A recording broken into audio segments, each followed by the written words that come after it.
The MSR Hubba Hubba 2 has been the mainstay in the freestanding tent category for years. MSR even calls it legendary. But there's not a lot of YouTubers reviewing or even recommending this tent. I think I know why. But first, let's go into why I love this tent and picked it over its competitors from Nemo, Big Agnes, Sea2Summit, and even Durston.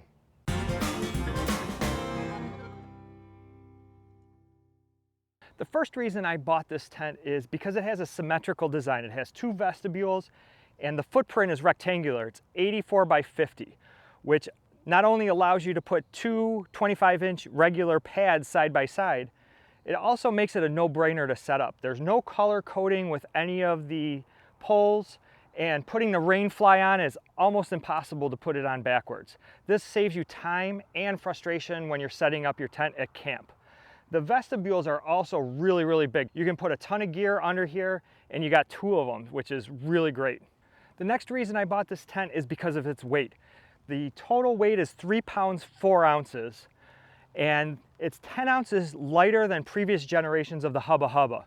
And that's mainly due to the composite Easton Cyclone poles that save a ton of weight.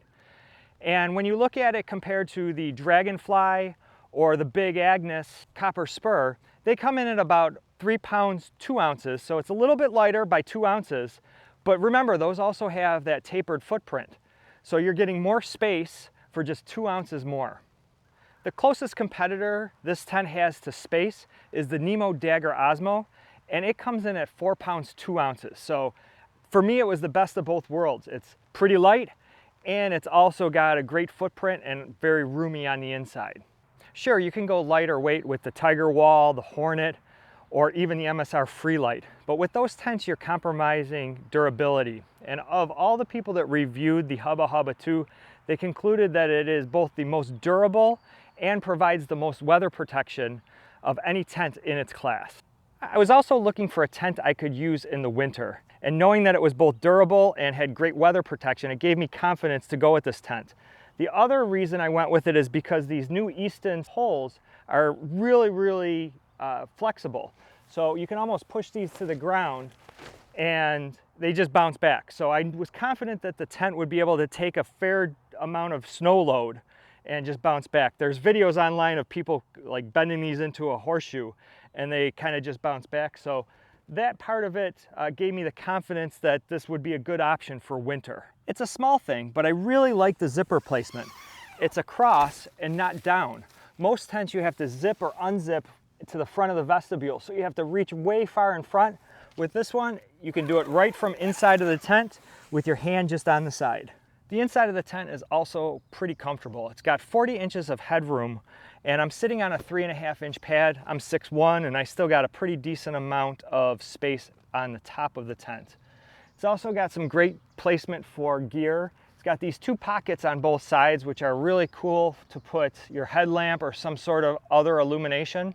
And then on both sides, it's got pockets that go the whole length of the side of the tent. So far, ventilation has been adequate for me. This version of the Hubba Hubba has less mesh and more solid panels to it, so it was a concern. They do give you a mechanism to prop open the vestibule zipper if you need a little bit more ventilation. I was concerned about some of the other models like the Dragonfly that has that big cutout on one of the ends. And although it probably provides great ventilation in the summer, I knew I was going to use this tent in cooler temperatures. So I was a little concerned that it would be creating a cold situation with all of that airflow during the early spring, late fall, even winter camping that I was planning to do. MSR paid attention to a lot of small details with this tent. The stitching is top-notch. The zippers are also quality. They zip up and down really smoothly and without getting hung up on any kind of material. And it came with proper stakes. How many tents nowadays actually come with good stakes? These are the MSR needles, and I'm told that they're highly prized because you can't buy these in stores. They only come with tents. The Hubba Hubba came with 8 of these stakes. They're really lightweight and they have great holding power in the ground. So with all of these great features and specs, you're probably wondering why this tent is getting some poor reviews or no reviews. And I think it's for 2 reasons. Number one is that the previous release of this tent, called the Hubba Hubba NX, had a new type of seam sealing where they just stitched it and didn't use tape on the backside. And apparently a lot of people reported that not working so good and getting wet on the inside of their tent.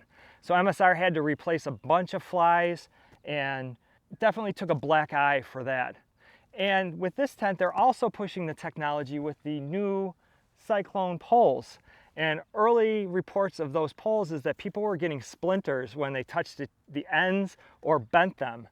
And since then, I think MSR and Easton have worked it out. I've seen a bunch of reports of them either polishing them differently or putting some sort of coating on them.